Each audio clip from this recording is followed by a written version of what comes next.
മലപ്പുറത്തിനുള്ള പണി ഉടൻ വരുന്നുണ്ട്. കാശ്മീരിലെ പണി തുടങ്ങി. എന്താ പറയുന്നതെന്ന് ചോദിച്ചാൽ, മലപ്പുറത്തിൻ്റെ പ്രത്യേകത അറിയാമല്ലോ. ഏറ്റവും കൂടുതൽ ജനസംഖ്യ കൂടുന്ന ലോകത്തിലെ ഏറ്റവും പ്രധാനപ്പെട്ട സ്ഥലം, നമ്പർ 1 സ്ഥലമാണ് മലപ്പുറം.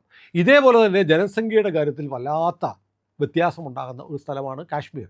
അവിടെ കേന്ദ്ര സർക്കാർ രൂപീകരിച്ച ഡെമോഗ്രാഫിക് കമ്മീഷൻ കഴിഞ്ഞ 3 ദിവസമായിട്ട് സന്ദർശനം നടത്തുകയാണ്. അവിടുത്തെ പ്രശ്നങ്ങൾ പഠിക്കുകയാണ്. അവിടെ എങ്ങനെയാണ് അസ്വാഭാവികമായി ജനസംഖ്യയിൽ വ്യത്യാസമുണ്ടാവുന്നത് എന്ന് ഡെമോഗ്രാഫിക് കമ്മീഷൻ പഠിക്കുന്നു. അപ്പോൾ ഇന്ത്യയുടെ വടക്കേ അറ്റത്ത് കാശ്മീർ, തെക്കേ അറ്റത്ത് കേരളം, കേരളത്തിൻ്റെ വടക്കേ അറ്റത്ത് ഉള്ള ഒരു ജില്ലയാണ് മലപ്പുറം എന്ന് വേണമെങ്കിൽ പറയാം. ഈ മലപ്പുറം കാശ്മീരിലെ പോലെയാണ്. കാശ്മീരിൽ അഭൂതപൂർവമായി ഒരു വിഭാഗം ആളുകളുടെ ജനസംഖ്യ കൂടുന്നതിന് തുല്യമായ കാര്യങ്ങൾ മലപ്പുറത്ത് സംഭവിക്കുന്നുണ്ട്.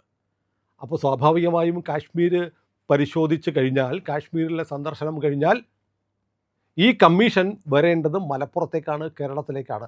അത് ഉറപ്പായും വരും എന്ന് വ്യക്തമാക്കുന്ന കാര്യങ്ങളാണ് കാശ്മീരിൽ നിന്ന് വരുന്നത്. 10-ാം തീയതി മുതൽ 3 ദിവസത്തെ ഔദ്യോഗിക സന്ദർശനത്തിനായി മുൻ സുപ്രീം കോടതി ജഡ്ജി പ്രകാശ് പ്രഭാകർ റാവുലേക്കർ അധ്യക്ഷനായിട്ടുള്ള ഡെമോഗ്രാഫിക് കമ്മീഷൻ കാശ്മീരിൽ സന്ദർശനം നടത്തിക്കൊണ്ടിരിക്കുകയാണ് എന്ന് കേരളത്തിലെ ഏതെങ്കിലും മാധ്യമങ്ങൾ പറഞ്ഞോ? പറയത്തില്ല. കാരണം കേരളത്തിലെ മാധ്യമങ്ങൾക്ക് കേരളം ഇങ്ങനെ അങ്ങ് പോകണം, കേരളം ഒരു ഇസ്ലാമിക രാജ്യത്തിൻ്റെ സ്വഭാവത്തിൽ, ശരീഅത്ത് രാജ്യത്തിൻ്റെ സ്വഭാവത്തിൽ ചിന്തിക്കണം, എത്രയും പെട്ടെന്നൊരു ഇസ്ലാമിക രാജ്യമായി ആഗ്രഹിക്കണം എന്ന് കരുതുന്ന മാധ്യമപ്രവർത്തകർ അതിനുവേണ്ടി നിലപാടെടുത്തുകൊണ്ടിരിക്കുന്ന ഒരു സംസ്ഥാനമായതുകൊണ്ട് നമ്മുടെ മാധ്യമങ്ങൾ അത് പറയത്തില്ല. ചീഫ് സെക്രട്ടറിയെ കണ്ടു കമ്മീഷൻ, ചീഫ് സെക്രട്ടറി അറ്റൽ ദല്ലൂവിനെ കണ്ടു, DGP നളിൻ പ്രഭാതുമായി ചർച്ച നടത്തി, എന്നിട്ട് അവിടുത്തെ വിവിധ മേഖലകളിൽ സന്ദർശനം നടത്തി. പണ്ഡിറ്റുകൾ, കാശ്മീരി പണ്ഡിറ്റുകൾ ഏറ്റവും കൂടുതൽ താമസിക്കുന്ന കോളനിയായ ജഗതി മൈഗ്രൻ്റ് ഹൗസിംഗ് ടൗൺഷിപ്പ് സന്ദർശിച്ചു. നർവാൽ എന്ന് പറയുന്ന റോഹിംഗ്യൻ സെറ്റിൽമെൻറ്റ് സന്ദർശിച്ചു. POKയിൽ നിന്ന്, അതായത് പാകിസ്ഥാൻ നമ്മുടെ കാശ്മീരിൻ്റെ ഒരു ഭാഗം പിടിച്ചെടുത്തപ്പോൾ അവിടെ ഇസ്ലാമിസ്റ്റുകളുടെ കീഴിൽ ജീവിക്കാൻ കഴിയില്ല എന്ന് പറഞ്ഞ് ഇന്ത്യയിലേക്ക് ഓടി വന്ന അഭയാർത്ഥികളെ കണ്ടു, ഗൂർഖകളെ കണ്ടു. അവിടുത്തെ പ്രതിപക്ഷ നേതാവ് സുനിൽ ശർമ്മയുമായിട്ട് ചർച്ച നടത്തി. സുനിൽ ശർമ്മ ലാൻഡ് ജിഹാദ്, നുഴഞ്ഞുകയറ്റം സംബന്ധിച്ച് പ്രതിപക്ഷ നേതാവിൻ്റെ അഭിപ്രായം രേഖപ്പെടുത്തിയ ചില റിപ്പോർട്ടുകൾ കൊടുത്തു. ഇത്രയും കാര്യങ്ങൾ അവിടെ നടന്നിട്ടുണ്ട്. ഇത് നമ്മൾ പറയുന്നത് ജമ്മു കാശ്മീരിൽ നുഴഞ്ഞുകയറ്റമുണ്ട്. വലിയ തോതിൽ റോഹിംഗ്യൻസ്, ഏതാണ്ട് 17,000 റോഹിംഗ്യൻസ് ജമ്മുവിലെ സാംബ, കഥുവ എന്ന 2 മേഖലകളിൽ തന്നെ ഉണ്ടെന്നാണ് പറയുന്നത്. അവിടെയാണ് സന്ദർശനം നടത്തിയിരിക്കുന്നത്. വലിയ തോതിൽ ഹിന്ദുക്കൾ ഒഴിഞ്ഞുപോയി, മുസ്ലിങ്ങൾ മാത്രം കാശ്മീരിൻ്റെ പല ഭാഗത്തും വന്നത് എങ്ങനെയാണ് എന്നത് പരിശോധിക്കണം എന്നാണ് കമ്മീഷനോട് ആവശ്യപ്പെട്ടിരിക്കുന്നത്. കഴിഞ്ഞ ഓഗസ്റ്റ് 15-ന്, ഈ വർഷം ഓഗസ്റ്റ് 15-ന് തൊട്ട് മുമ്പാണ് നമ്മൾ സംസാരിക്കുന്നത്. കഴിഞ്ഞ ഓഗസ്റ്റ് 15-ന് പ്രധാനമന്ത്രി ചെങ്കോട്ടയിൽ നടത്തിയ പ്രസംഗത്തിലാണ് ഈ കമ്മീഷൻ പ്രഖ്യാപിച്ചത്.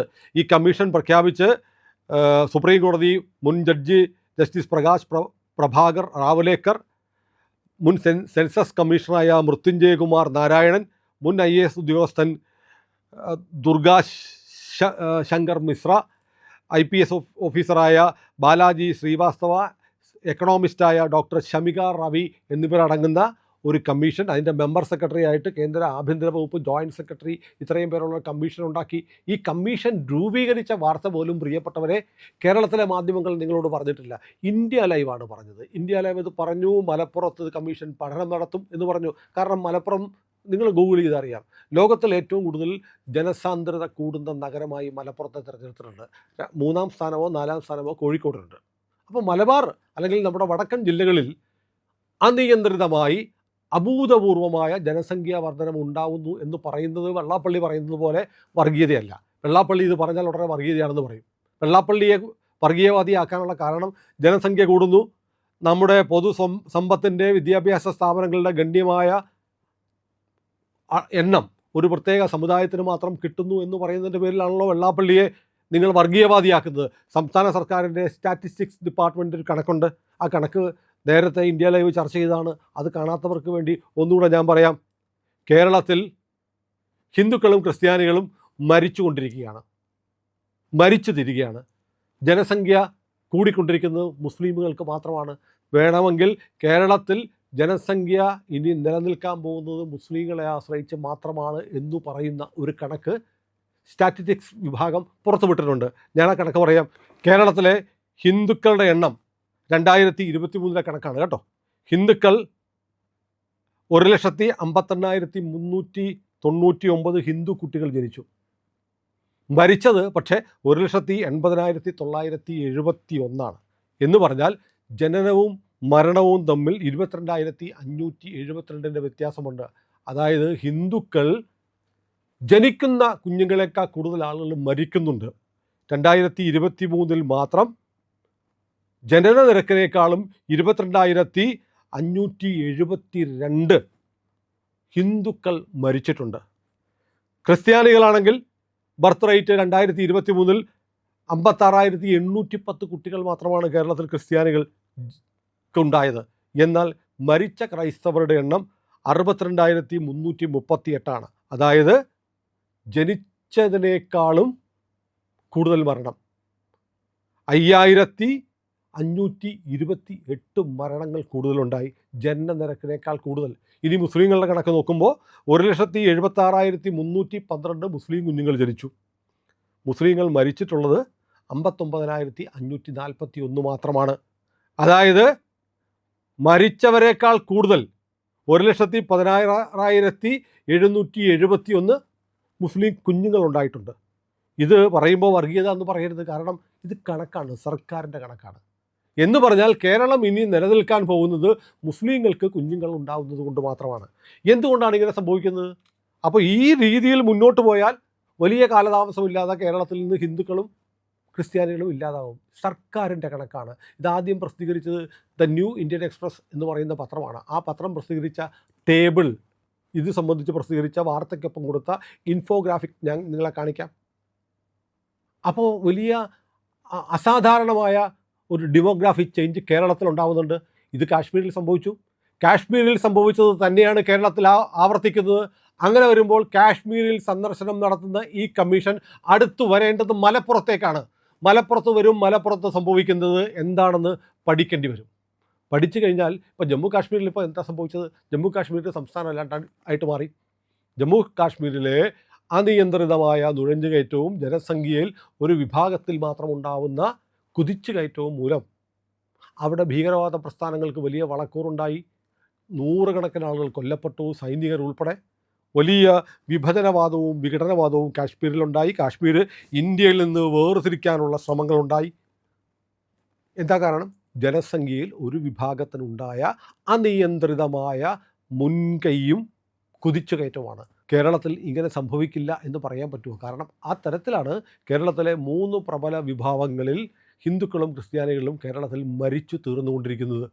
മുസ്ലിങ്ങൾ ഉള്ളതുകൊണ്ട് മാത്രം കേരളം നിലനിൽക്കുന്നു എന്ന് പറഞ്ഞാൽ ഒരു മുസ്ലിം രാജ്യമായി VS അച്യുതാനന്ദൻ പറഞ്ഞത് ഇതായിരിക്കാം. 2027 ആകുമ്പോഴത്തേക്ക് കേരളം ഒരു ഇസ്ലാമിക സ്റ്റേറ്റ് ആയിട്ട് മാറും എന്ന് IS പറയുന്ന അതേ കാര്യം, പോപ്പുലർ ഫ്രണ്ട് പറയുന്ന അതേ കാര്യം കേരളത്തിൽ സംഭവിക്കാവുന്ന തരത്തിലേക്ക് ഡെമോഗ്രാഫിക് ചേഞ്ച്, ജനസംഖ്യാ വ്യത്യാസം മാറിക്കൊണ്ടിരിക്കുകയാണ്. ഈ വിഷയത്തിൽ ഇന്ത്യ ലൈവിൽ ഞാൻ സംസാരിക്കുന്ന 2ാമത്തെയോ 3ാമത്തെയോ അതോ 3ാമത്തെയോ 4ാമത്തെയോ വീഡിയോ ആണിത്. പക്ഷേ എന്നിട്ടും കേരളത്തിലെ മുഖ്യധാരാ മാധ്യമങ്ങളും പത്രങ്ങളൊന്നും ഇത് ടേക്കപ്പ് ചെയ്തിട്ടില്ല. കാരണം അത് പറയാൻ അവർക്ക് പേടിയാണ്. ഇത് പറയുന്നവനെ വർഗീയവാദിയാക്കും. ഇത് കണക്കാണ്, സർക്കാരിൻ്റെ കണക്കാണ്, കേരള സർക്കാരിൻ്റെ കണക്കാണ് പറയുന്നത്. അത് പക്ഷേ പറയാൻ പാടില്ല. സർക്കാരിൻ്റെ കണക്കാണെങ്കിലും പറഞ്ഞാൽ നിങ്ങൾ വർഗീയത പറയുന്നു എന്ന് പറയാം. അങ്ങനെയുണ്ടെങ്കിൽ സർക്കാർ ഈ സ്റ്റാറ്റിസ്റ്റിക്സ് ഡിപ്പാർട്ട്മെൻറ്റ് പിരിച്ചുവിടണം. ഇത്തരം കണക്കുകൾ എടുക്കാൻ പാടില്ല. അതല്ലേ വേണ്ടത്?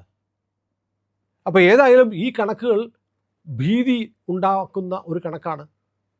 അപ്പോൾ എന്താണ് ഭീതി എന്ന് ചോദ്യം വരും. കാരണം എന്താണ് ഭീതി എന്ന് പറഞ്ഞാൽ കേരളത്തിൽ ഒരു വിഭാഗം മാത്രം പുഷ്ടിപ്പെടുകയും ബാക്കിയുള്ളവർ ചത്തുതീരുകയുമാണ് എങ്കിൽ ആ സമുദായത്തിൽ ചത്തുതീരുന്ന സമുദായത്തിൽപ്പെട്ടവർക്ക് ആശങ്ക ഉണ്ടാകുന്നത് സ്വാഭാവികമാണ്. നേരത്തെ ഞാൻ പറഞ്ഞതുപോലെ കാശ്മീരിൽ നടന്ന അതേ പ്രക്രിയ ആണ് നടക്കുന്നതെങ്കിൽ ഉറപ്പായിട്ടും കേന്ദ്ര സർക്കാരിൻ്റെ ശ്രദ്ധയുണ്ടാവും. ഞാൻ പറഞ്ഞു വന്നത് കാശ്മീരിൽ ഇങ്ങനെ സംഭവിച്ചപ്പോഴാണ് കാശ്മീർ സംസ്ഥാനം തന്നെ ഇല്ലാതായിട്ട് കേന്ദ്രഭരണ പ്രദേശങ്ങളായിട്ട് മാറിയത്. മലപ്പുറത്ത് ഉണ്ടായിക്കൊണ്ടിരിക്കുന്ന ഈ അനിയന്ത്രിതമായ ജനസംഖ്യാ വിസ്ഫോടനം പഠിക്കാൻ ഡെമോഗ്രാഫി കമ്മീഷൻ എന്തു തന്നെയായാലും വരും, വരാതിരിക്കാൻ കഴിയില്ല. ഡേറ്റ് മാത്രം കുറിച്ചാൽ മതി. കാശ്മീർ കഴിഞ്ഞാൽ അടുത്ത പ്രിയോറിറ്റി കേരളമാണ് ഒരുപക്ഷെ അതിർത്തി സംസ്ഥാനങ്ങൾ ആസാം, ബംഗാൾ തുടങ്ങിയ അതിർത്തിയിലെ ചില ഇഷ്യൂസ് നോക്കിയിട്ട് മതി എന്ന് കേരളത്തിലേക്ക് എന്ന് തീരുമാനിച്ചില്ല എങ്കിൽ കാശ്മീരിൽ നിന്ന് കേരളത്തിലേക്കായിരിക്കും ഈ ഡെമോഗ്രാഫിക് കമ്മീഷൻ വരിക എന്നത് ഏതാണ്ട് ഉറപ്പായിരിക്കുന്നു എന്നാണ് നമുക്ക് ഊഹിക്കാൻ കഴിയുക. ഏതായാലും ഇത് നിങ്ങൾ അറിയേണ്ട കാര്യമാണ്, വളരെ നിർണായകമായ കാര്യമാണ്. ഈ കമ്മീഷൻ്റെ പ്രവർത്തനങ്ങൾ വിസിറ്റ് ഇപ്പോൾ കാശ്മീരിൽ നടക്കുന്നു. അടുത്ത വിസിറ്റ് എങ്ങോട്ടാണെന്ന് അറിയില്ല. കേന്ദ്ര ആഭ്യന്തര മന്ത്രാലയം, കേന്ദ്ര ആഭ്യന്തര സെക്രട്ടറി സംസ്ഥാന DGPമാരുടെ ഒരു മീറ്റിംഗ് വിളിച്ചിരുന്നു. DGPമാരോടെല്ലാം ഈ കമ്മീഷന് എല്ലാ സഹായവും ചെയ്തു കൊടുക്കണമെന്ന് പറഞ്ഞിട്ടുണ്ട്. അപ്പം അതുകൊണ്ട് കേരളം ഇതിൽ നിന്ന് ഒഴിവാകാൻ പോകുന്നില്ല. കേരളത്തിലേക്ക് കമ്മീഷൻ വരും. പലരും പറയുന്നത് പോലെ മലപ്പുറം ഇന്നല്ലെങ്കിൽ നാളെ ഒരു കേന്ദ്രഭരണ പ്രദേശമായി മാറുക തന്നെ ചെയ്യുമെന്നാണ് എൻ്റെ ഒരു വിലയിരുത്തൽ. നമുക്ക് ബാക്കി കണ്ടറിയാം. ഏതായാലും പ്രിയപ്പെട്ടവരെ, മറ്റു മാധ്യമങ്ങൾ മൂടിവെക്കുന്ന വാർത്തകൾ ഞങ്ങൾ നിങ്ങളിലേക്ക് എത്തിക്കുന്നുണ്ട്. ഉറപ്പായും ഇന്ത്യ ലൈവിനൊപ്പം സഞ്ചരിക്കുക.